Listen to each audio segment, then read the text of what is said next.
Grounded Critic here. Welcome to the channel. Thanks for tuning in. So today, I started off with an that was not good. Hey guys, welcome to the Grounded Critic. Nope. Hey everyone, thanks for tuning in to my channel. My name is Grounded Critic, and this is the Grounded Critic Grounded. Hi guys, Grounded Critic here. Thank you for tuning into the channel. It's good to have you here. Stop saying I'm new to this, guys. I'm sorry.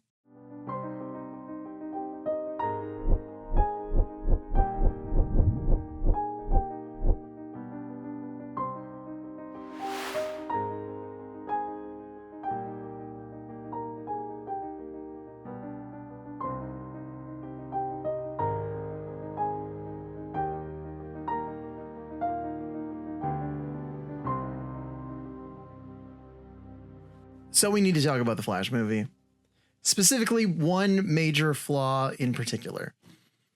I'm going to try to today explain how I understand the time travel and why it doesn't make any sense. So let's get into it. In case it wasn't obvious, there's going to be massive spoilers for the Flash. Okay, so I think the best way to do this is, in order to explain where the logic falls apart, I have to establish the rules of the time travel in the movie. So we're gonna call this Flash, this will be the original Flash. This is the Flash that we saw in Justice League. This is the Flash that we consider canon, true Flash. We'll call him Flash number 1. This would be Flash number 2. This takes place roughly at the same time as Man of Steel. Man of Steel came out in 2013. I'm not sure if that's canon in the movie, but we're just gonna call it, for ease of access, either Flash 2 or 2013 Flash. So Flash 1, he is the main Flash that we're following. He decides to, after a chunk of the movie, 20 minutes of the movie or so, he decides he's going to go back in time to stop his mom from dying. He understands that the butterfly effect could be an issue and there's other problems. So he tries to do it in the least intrusive way that he can think to do it. It honestly is kind of a smart writing moment for the movie. I will give them some credit. There are some moments in this movie that I actually really enjoy. And the idea that all he'd have to do is put an item from the grocery store in his mother's cart without her noticing, because this is something that she was going to buy and forgot to pick it up, is, I think, a really nice moment. So that's all he does. He just steps out through time, puts a can of soup in her cart, and then that's it. He's now changed everything. So then he goes back into the time sphere. I've heard it called the chrono ball. We'll just go with that. The chrono ball. He goes back to this chrono ball to go back to the future. So Barry gets kicked out of this ball in, we're going to call it 2013, because it takes place at the same time as Man of Steel. So that's when Barry sees a second Barry Allen, the Barry Allen from 2013, the Barry Allen that grew up with the mother. So that means when Barry Allen goes back in time to any point in time that he already exists, there will now be 2 Barry Allens. With me so far? Okay. So movie goes on. There's some loss of power, gain of power. Basically, it comes down towards the end of the movie where there's now 2 Barry Allens with super speed. Flash 1, Flash 2, or Flash 2013. Those are our 2 Flashes. Okay. Makes sense. I'm tracking it. There's some other jibber jabber about fulcrum points and spaghetti and everything else, but that's not really important to this video. So we're going to just bypass that for the moment.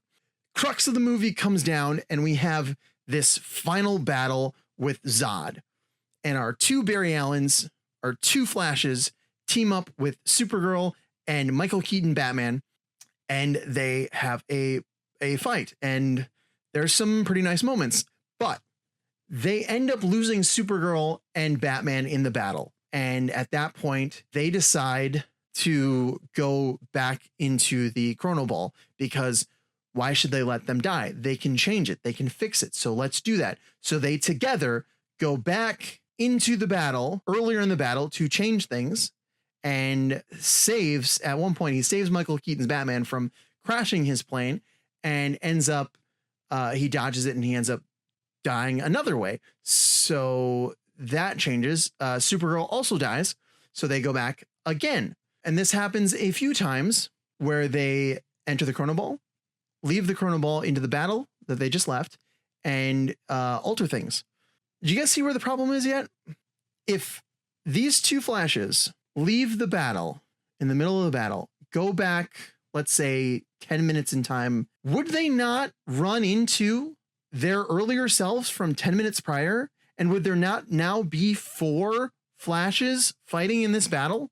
The only hint that we get towards, that I can see in the movie, that we get towards what's happening here is when they jump out of the portal, we do see the original thems. It's like they're frozen for a second.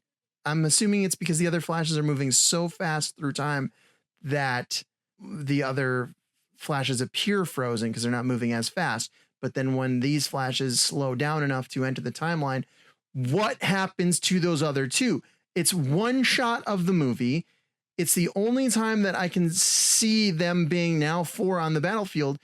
And yet it's never referenced in the rest of the movie. What is that supposed to imply, guys? What does this mean? Someone explain to me. Okay, so let's assume that these 2 Barry Allens go back 10 minutes to the beginning of the fight and join up with the other 2 Barry Allens, because there should now be 4 Barry Allens. And let's say they still lose this fight. Those 4 Barry Allens all enter the Chrono Ball together and go back again. There would now be 8 Barry Allens, 8 flashes running around fighting. 8 Barry Allens are still only 8 Barry Allens. 8 flashes, even though they're super fast, still might not be able to take on them. That's fine. They do this together 10 times, only 10 times, and we're up to 1,024 Barry Allens. Pretty sure 1,024 Barry Allens might just be, let's say 24 of those Barry Allens die along the way. We still have 1,000 flashes fighting Zod's army. 1,000 flashes fast enough to time travel. So at the end of the day, it might be insane, but if time travel works the way that it appears to work throughout the rest of the movie, 10 times of them going back in time, you would have had over 1,000 flashes. I'm pretty sure 1,000 flashes would be able to not only take out Zod, but completely change the world. So there you go, guys. 1,000 flashes versus Zod's group of 10 Kryptonians and some ships. I know where I'd put my odds, but I don't know.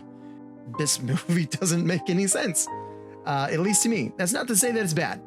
Let me just reiterate. I do not think this movie is bad. I think it has bad elements, and I think overall it does not live up to the potential of a Flashpoint movie. You took elements from the comic books, you didn't use them to their fullest potential, or in ways that you didn't capitalize on the potential that you had, and you let this entire franchise, and I'm not talking about just the Flash, I'm talking about the entire DCEU, you let the entire franchise kind of rot on the vine because you didn't play to its strengths.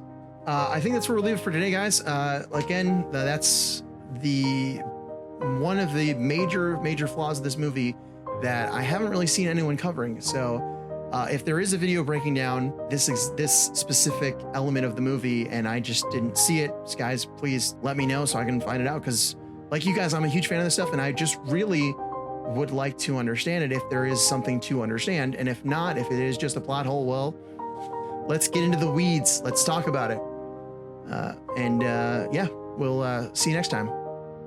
Oh, one last thing before I go. Make sure you stay grounded.